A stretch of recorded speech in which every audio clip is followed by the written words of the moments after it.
Day 11 30 days of challenge. Time ಆಯಿತು boss, life change ಮಾಡಬೇಕು. First stop ದೇವ್ರಿಗೆ ನಮಸ್ಕಾರ ಮಾಡಬೇಕು ಅಂತ ಹೇಳಿದಾಯ್ತು. ದೇವರೇ ಕಾಪಾಡಪ್ಪ ಅಂತ ಕೇಳಿದಾಯ್ತು. ಸೂರ್ಯೋದಯನಿಗೂ ನಮಸ್ಕಾರ ಮಾಡಿ ಸೂರ್ಯೋದಯನ ಕಡೆಯಿಂದನೂ very good morning, welcome back to my channel ಅಂತ ನನ್ನ ವ್ಯೂವರ್ಸ್ ಹೇಳಿದಾಯ್ತು. ಈ ವಿಡಿಯೋ ನೋಡೋ ನನ್ನ ಪ್ರತಿ ವ್ಯೂವರ್ಸ್ಗೂ ಹಾಗೂ ನನ್ನ ಫಾಲೋವರ್ಸ್ಗೂ ಕೂಡ ವೆರಿ ಗುಡ್ ಮಾರ್ನಿಂಗ್, ಬೆಳಗಿನ ಜಾವದ ಶುಭೋದಯಗಳು ಎಲ್ಲರಿಗೂ.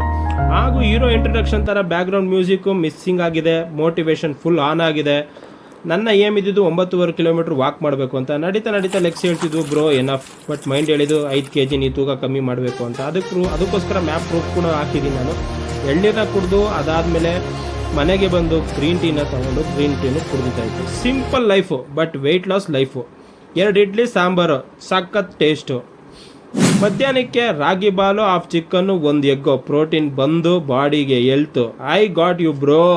ಈವ್ನಿಂಗ್ ಬಂದು ಡೇಂಜರ್ ಝೋನ್ ಆಗಿರುತ್ತೆ. ಏನು ಲಾಸ್ಟ್ ಟೈಮ್ ಥರನೇ ಮನೇಲಿ ಮಾಡಿದಂಥ ಉಪ್ಸಾರು ಕಾಳುಗೊಜ್ಜು ಇದನ್ನು ತಿಂದು 100 ಟೈಮ್ ಫುಲ್ ಕಾನ್ಫಿಡೆಂಟಾಗಿ ಹೇಳ್ತಾ ಇದ್ದೀನಿ, ಈ ಮಂತಲ್ಲಿ ತೂಕ ಕಮ್ಮಿ.